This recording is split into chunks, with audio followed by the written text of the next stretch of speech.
movies hitting theaters this week, from romantic comedies to Valentine's Day thrillers. So Michael Cook is here joining us to talk about Isn't It Romantic and Happy Death Day to You. No, that sounds romantic. I have a feeling what this rating's going to be already. Exactly. Well, the first one to talk about, as you mentioned, is Isn't It Romantic? It stars Rebel Wilson. She's a young woman, and there you see her as a young girl. Her mother tells her that, you know, there's romantic comedies are not made for women that look like her. So then she grows up and becomes an architect in New York City. She's not happy with her life. She's very cynical, and she hates romantic comedies. And she just laments all the typical tropes that we see in terms of, you know, everybody's gorgeous, you know, everybody has as she puts it, a sassy gay best friend, and then all of a sudden she gets mugged, hits her head, and then wakes up in a PG-13 romantic comedy where everybody is gorgeous, every hunk is chasing her down the street trying to get to know her, and of course Liam Hemsworth, who's Chris Hemsworth's brother, is the romantic lead that is pursuing her. Of course, like with all romantic comedies, it turns out her close friend is probably the one she needs to be with. But Rebel Wilson really carries this movie. She's very funny, as you enjoy. Wow. And she, you know, her crummy apartment there turns into this beautiful, massive New York City apartment with every kind of clothes and shoes you can think of. She carries the movie, and it makes you laugh. Okay, good.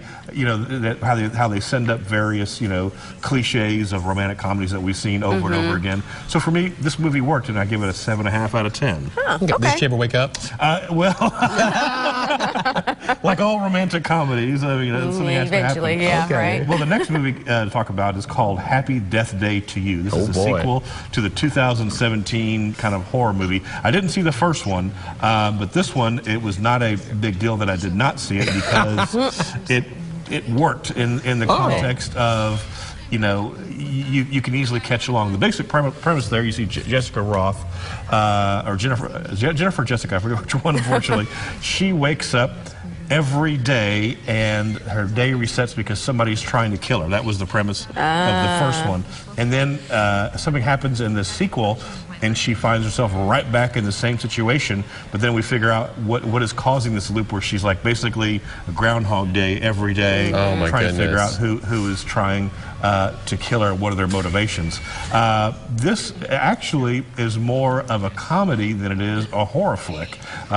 You know, the horror is not really that gory, particularly. I'm not a big horror fan, but this one, this young lady is fantastic, very funny, a lot of comedic moments that just really made you chuckle. And again, this movie also worked for me. I had low expectations going into it. You know, when you see a sequel to a horror movie, that just doesn't sound, but I give it a 7.5 out of 10 as well, because it made me laugh. It kept me interested. It did drag on a few places here and there that you wish they could have trimmed. Otherwise, it could have had an 8. That's I know. That's interesting. Okay. So close. So that kind of reminds me of 50 First Dates, where you like keep waking up and reliving. 50 First Dates plus Groundhog Day plus. Yeah. Do they mean it for it to be funny and comical? Oh yes. Okay. They were going for an accident. They were going for the comedy this time, and it works. Not a lot of blood in it though, and you're not a big you hate the slashers. I'm not a slasher fan, but there wasn't. It was.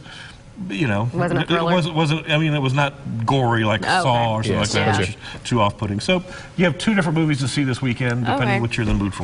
All right. Well, thank you very much. Thank you. All right, we'll be right back.